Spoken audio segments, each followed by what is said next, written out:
little bit about myself. Thanks for the question, and thanks for having me. Born and raised in Silicon Valley, child of immigrants, did the corporate life for over 2 decades, working at such companies. Wells Fargo used to be the best bank in the world. Cisco Systems in M&A integration and technology deals, and finishing my career as managing director of operational technology risk for the Bank of Tokyo before starting my own firm. Tell us about your own firm. So my own firm is Guardian Insight Group, and that was born 6 years ago out of the thought as we were already angel investors.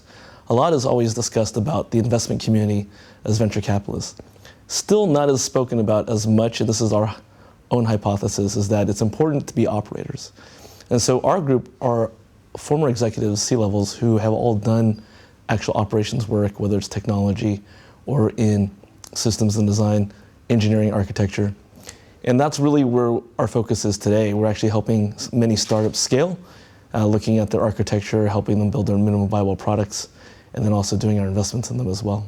Mm-hmm. And you've come from strength to strength during COVID. Please share with our audience your success journey. COVID was an interesting and pivotal moment. I actually will go back because I had a former colleague and friend, Dan Scheinman, first investor in Zoom, Arista Networks, and most recently SentinelOne. When I had interviewed him for my radio show, Silicon Valley Insider, it was right in the beginning of COVID, and he actually had predictions and his own thoughts and sentiments about how startups would succeed or survive. And one of those was the often not thought about, although we talk about it a lot, is try to have 2 years of operational expenses saved in order to keep going. So we see about 1.5 years into the pandemic that the companies that really thrived were the ones who were able to think about what was important to them, what were the key attributes, how are they going to succeed in this turbulent time. Our firm actually picked up more clients than we ever had, as back to the operations thought, you really do need to understand your expenses. As much as you're trying to make and generate revenue, you're trying to get investors and funding, it is important to understand how you can scale. One thing I will say that we noticed about COVID, it's never been a better time to be a startup entrepreneur. Most of our clients are actually mid-career, leaving corporate, leaving companies like Google and Facebook, Cisco, Salesforce, because they want to test out their own ideas. And what are your upcoming goals and objectives? Upcoming goals for this year and beyond is to help pick those companies that we think have a very good chance at really impacting the world. We're actually moving more into impact investing. We think that there are technologies, the world has never been more open and global, such as conferences such as the Ritossa Family Office Summit.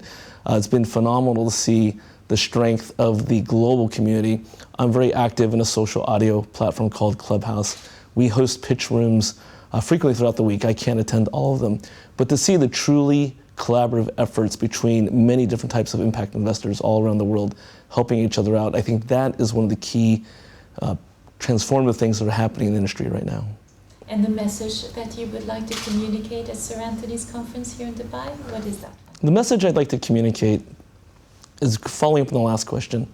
It has never been a better time for those with ideas and experience to test them. Technology is actually quite cheap, and rarely is technology the barrier.